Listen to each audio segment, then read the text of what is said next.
Duit dengan perempuan pilih mana? Okay, kalau dapat job lakonan kan, TV yang famous lah, macam TV3 famous lah. Tapi payment sikit. Dengan apa? Kau berlakon luar negara, tapi job payment banyak. Kau pilih yang mana satu? Saya suka payment yang sikit ya.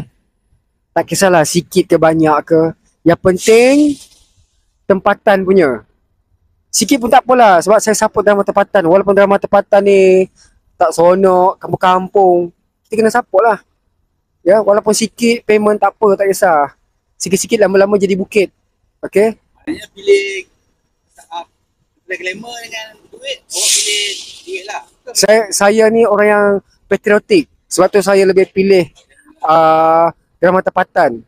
Yang tempatan punya lah. Tak kisahlah sikit ke banyak ke janji tempatan saya akan support, saya akan berlakon.